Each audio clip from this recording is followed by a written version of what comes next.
The second part of the keynote is Liam Hampton, and he's going to deliver GitHub Copilot as AI agent in the developer workflow. Welcome. Hello everybody, and good morning. Welcome to AICon. I hope you had a wonderful session with John. She was amazing. So it's great to see so many faces and so many people here. I travelled all the way from London to come and say hello and present some of GitHub Copilot to you. My name is Liam Hampton. I am a senior cloud advocate and software engineer on the development tools and advocacy team at Microsoft, and we work very, very closely with Visual Studio Code, the GitHub folks, and the GitHub Copilot teams, which means we have great access to all of the wonderful agentic development tools that we are using today in our workflows.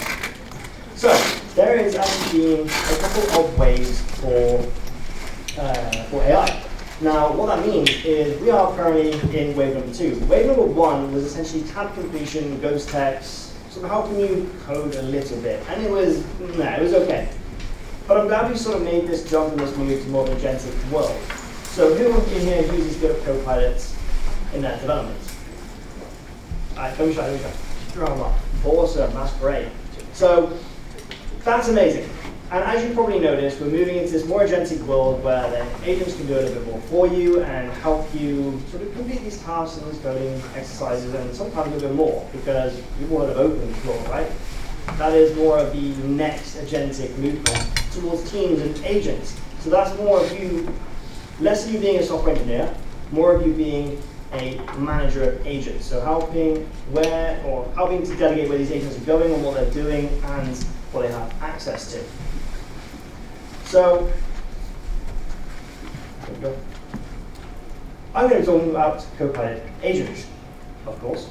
But what actually are they? This is more of a buzzword. As you probably noticed, everyone is saying, this is an agent, this is an agent, this is an agent. But what does that really mean? It's just like when AI became a thing, everyone was like, let's add AI. But AI constitutes of a lot more than just LLMs. There's an entire workflow behind it. So when I say agents, I'm going to be talking about local and background agents. So obviously working very closely with the VS Code team, this is integrated into your editors. I'm going to be looking at the GitHub Copilot CLI, and I'm going to be looking at cloud agents. So the Copilot CLI is a CLI-based agent which works on its own little work tree and allows you to develop and have this completely abstracted sort of experience in your terminal. Cloud agents, although not necessarily right in front of you, but are definitely part of the workflow, is very much in a remote environment, so in GitHub. And again, I'm going to be showing you exactly how that has been working too. So what is the Copilot CLI? Well, it looks kind of something funky like that. It has got a bunch of built-in tools for you. So from the get-go, we've got the GitHub MCP server. Who knows what MCP is? Who uses that? Yeah, okay, cool. A couple of hands. So MCP is Model Context Protocol. It gives you and your model availability to tools which you wouldn't necessarily have from your training data in your model. So if you were asked Copilot what the weather is today, it won't be able to tell you what the actual weather is unless it is connected or has access to a weather API through an MCP. So then it gets real-time data, allowing you to then communicate and manipulate throughout your workflow. It's got access to the edits, file system edit on your system, which gives it some powerful edit constraints to your file system, which is also pretty cool, but quite dangerous. You can execute bash commands, and it has web fetch. So if you are wanting to get information from the internet, then it can also do that, which is pretty cool.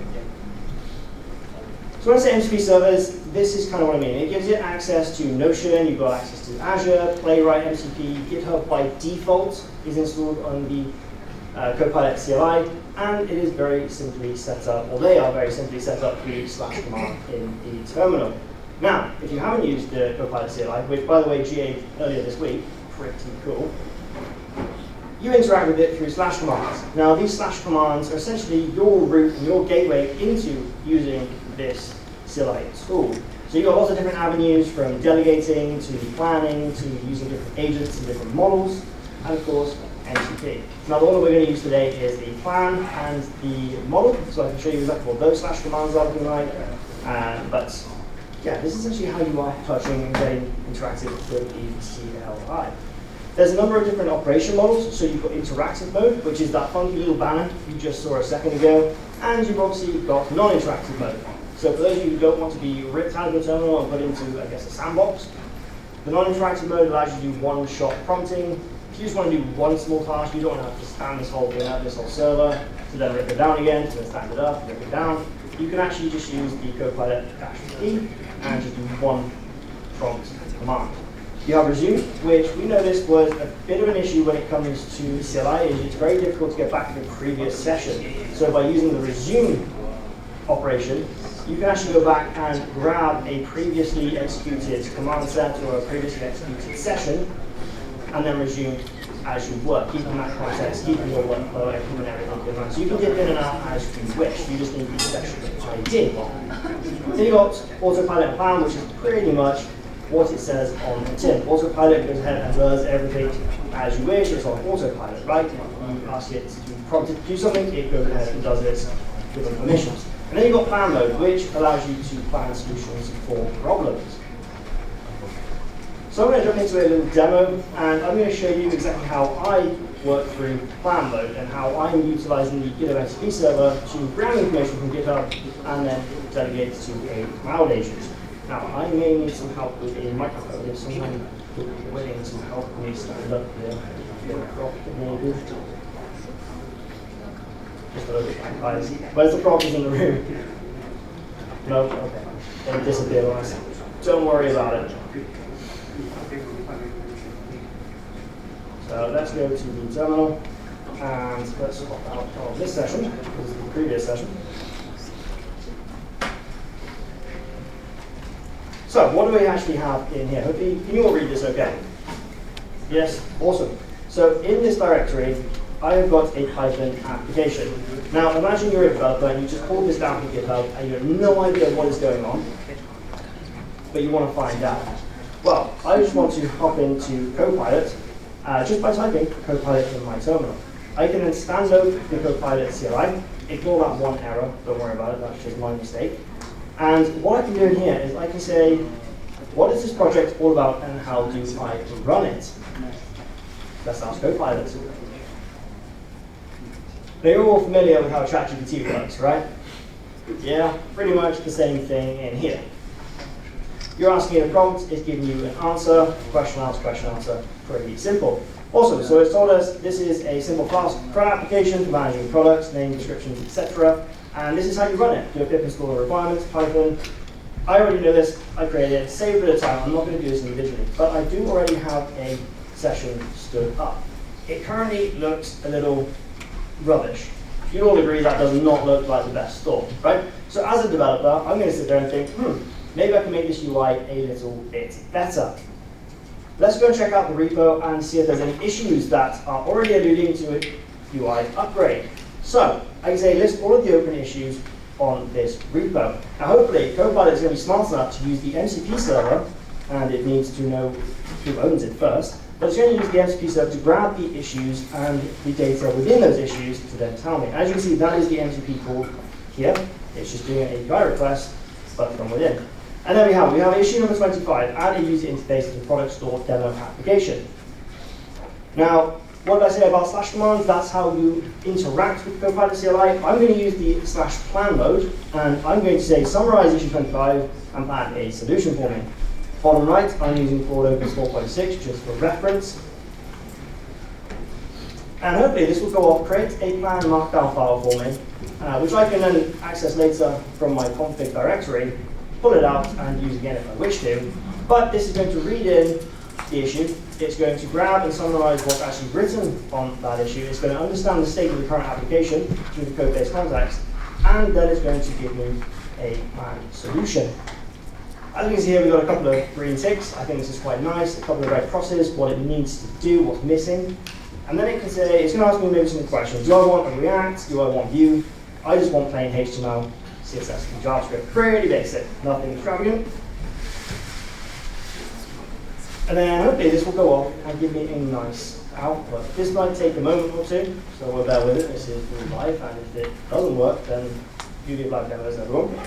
But I do have some backup. So actually, whilst that's doing that, these slash commands are the most important part of CLI, because from here, I'm able to access the delegation. So if I want to kick it off with a cloud agent, I can absolutely do that. If I want to connect a Visual Studio Code instance, I can do that too, so I can see my sessions running side by side. And I can do all of these wonderful little tips and tricks inside a CLI. So here we are. Here's my plan. It said, you know what, redesign HTML, add HTML, add responsive CSS, error handling, accessibility, blah, blah, blah, blah. Pretty cool. But I want to exit plan mode, and I can continue prompting myself. This is where I would use the delegate command. Now, the delegate command is actually going to kick this off to the Cloud Agent and create a pull request on the repository. So all I've done is open up my project, call the repo to get information on existing tickets because I think it looks rubbish, kick off a pull request if I want to from within my CLI, and it will look something like this. This is made by Copilot. This has been created. This is one I run earlier. It takes a couple of minutes, but I'm not doing it live. But it will create that draft PR for me. It'll explain exactly what it's done. It will kick off and give you some screenshots. So we can all agree that this front end looks a hell of a lot better than this front end, right? I just gave it that exact prompt. I gave it that plan, and I kicked it off to the Cloud Agent to do that without me even touching any code. If I wanted to jump into the session, I could absolutely see exactly what it did. And if you're wondering how it got the screenshots, it used the Playwright MCP server. So by default, the remote agent has access to the GitHub MCP server and the Playwright MCP server. So if you write tests and you want to do some automated testing, this is how it is doing it. And you can see it here, it has started the GitHub MCP server and started the Playwright MCP server. Now, for some reason my scroll does not want to work on here, but you can see the entire session inside GitHub on the Agents tab of my repository at this point. So let's head back to the slides. What is a Cloud Agent? Well, a Cloud Agent is actually a safe and secure ephemeral workspace for you to run your project in. So this means that when it is run and completed executing, it just tears itself down, goodbye, never to be seen again. Nothing stored, nothing saved, nothing. It's just gone, which gives you the freedom to smash it, bash it, do whatever you want with it, and it's a different compute power to what you're using. You can also choose the different models that you want to use, whether it's 4.6 Opus, or whether it is Codex, whatever you want to use. You can choose different models in GitHub to do that. It's got safe rails and safeguards in place, so network firewalls. So you've got whitelist and blacklist IP addresses. What it does and doesn't have access to, you can configure that yourself. And like I said, it has got isolation. It has got read-only branch protection, which means that it can't then just throw whatever it does completes and thinks it's okay into your main branch. It's not going to do that. It's going to keep it and keep a human in the loop. Like I said, your job as a software engineer considerably changes from here on out with agents and how we're working in this workflow. Talking of agents, should we create a custom agent inside VS Code? Because this is pretty cool. We're now going from depth or breadth to depth. So same application, same Python product. We have got a in-memory data store, pretty bad. We've got a few CRUD routes, as we already know, this is what Copilot told us. But we actually don't have any tests. Right, these are pretty empty. So, inside Copilot, rather than saying write me some unit tests, I want to create a custom agent for depth, for some really focused, precise integration and building here. So at the bottom right, where you have agent, ask, and plan, we can configure a custom agent. We are going to say create new agent. We have support for Claude inside VS Code as well, so in case you didn't know that, we support Codex and Claude. I want to put it in .GitHub agents, I'm going to say test agent. And then it's going to give me some boilerplate code, basically asking me to give it a name, description, some tools, what I want it to do, does it have access to do what other agents have access to do, so I can be very specific in terms of that. So I actually have been quite cheeky and crazy one for you, but I will go ahead and explain what I've done here. Copy this one over. Inside this file, all I've given it is name, description, some arguments, so basically what is said or seen in the bottom right chat window. We've got some tools, so VS Code, execute, read, agent, edit, files, all these wonderful tools. Give it a technology stack that I'm using, Python, Flask, PyTest, endpoints, how to run it, a testing strategy, so unit testing, end-to-end tests. Only one example of a unit test. Remember this one. This is super important because this is what it's going to use as a reference when writing other tests. Ooh. There we go. So it's going to use that one test as a reference, and the same thing for end-to-end testing. All I've said is just put the tests in here. Pretty awesome, pretty big, but also pretty cool. So now when I go and select agent mode, ask mode, plan mode, I now have test agent. This is my custom agent. This is all about depth. I'm really precise, focused engineering at this point. And here it is in the ghost text. Write some unit test, write some end-to-end test, basically giving the user some prompts. I'm going to say, write some unit tests. And then what we should see is we should see it start to populate this file over here. This is empty. We don't have any tests right now. It's going to read in the code base, it's going to read in and take in the context of the agent. It already knows what it can and can't do, what it's given access to. As you evaluate that as some information gets populated. There we are. Pretty darn quick. But remember I said I gave it one example of a unit test? Well, it did more than just one example of a unit test. It used it to create a whole load of unit tests. And it knows how to test this using a virtual environment in Python. So I click allow. I wanted to go ahead and run these. Did it do it? All 12 unit tests have passed. Super, right? Now your code base is only as strong as your weakest test. We all know that. So you as a developer need to go in and verify that these unit tests are working and are doing what we say they are. So let's go ahead and keep that one. Other customizations, we've got custom instructions. That's more of a code base and a repository-based instruction, so it gives your agent more of a framework of your project. You've got prompt files, which allow you to write different prompts and more targeted prompts and help your agents understand what you're actually asking. You talk to an agent way differently than the way I talk to an agent. That is something I've noticed by talking to so many people, how we all interact with AI agents. Your agent skills, which basically allows you to write an entire skill to create an entire project from scratch, whether it's an MCP app or whether it is a sort of a website, a portfolio, anything, right? You can write a skill for so many things, and custom agents like I just showed you today. So if you haven't already seen Awesome Copilot, this is a phenomenal place to go because we have got an entire repository full of these examples, from skills to custom agents to prompt files to custom instructions. All of these things you can just supercharge your agents with these examples. If you want to get that, it is aka.ms/awesome copilot. Now, I don't think we have time for the complex task here. However, what I would be doing is asking Copilot to kick off a database migration. So at the moment, then it's just using in-store memory, as we saw. But I want to use the agent to call MCPs and sub-agents, because you can do that also. Actually, we have 1 minute. Let's try and give this a go. So I've got this really awesome prompt at the bottom, which I will copy over here. I'll explain everything that I'm writing over, right? So plan out process of adding a SQLite database to this application, move away from in-memory storage.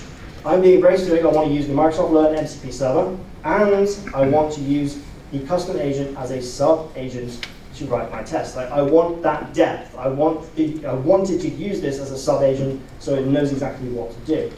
So let's just kick this off and see how far we get in the minute that we do have left. So it's going to read everything in. It's going to create this plan for me. So like I said, we already use plan in the CLI, but now we're going to use it inside the chat window inside the VS Code. So we've got 2 different ways of using plan mode. It's already reviewed it. It's going to kick off the MCP Learn server, and my time is up, but we'll see how far we get with this one. I'm just going to enable auto approve just to make this a little bit quicker for us. And we can watch this work through. You'll see it kick off a whole bunch of different elements as it is thinking, reasoning, and trying to work through this. As we see here, we've got fetch web page. So like I said, we've got HTTP fetch, so web fetch, which is enabled by GitHub Copilot.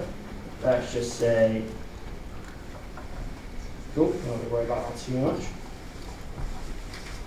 They can be pretty complicated tasks. Let's go back to the slides while it's working. So, MCP. How are we working with MCP? Today, I showed you how we're picking out the GitHub Copilot MCP. I looked at the Playwright MCP, but you also have access to Azure. These are using a raw authentication message, but you have documentation, which is the MCP Learn server, which is free. You don't need to authenticate. Very much then available for you with Copilot. This is the MCP workflow from looking how it is secure, how you're then calling these tools, what's coming back, whether you're using sampling or any of these other wonderful elements of MCP, because VS Code is one of the only editors which has got the full spec support for you. In a nutshell, GitHub Copilot can be used absolutely everywhere. From deploying, designing, testing, replacing, everything. GitHub Copilot really helps you speed up your software development lifecycle from A to Z pretty darn fast. Now today we looked at testing, we looked at coding, we looked at planning, we've touched on a number of different elements. And if you want to know more, come and find me afterwards, and I'm going to be here all day for you. Thank you ever so much for coming today. I hope you enjoy the rest of the conference.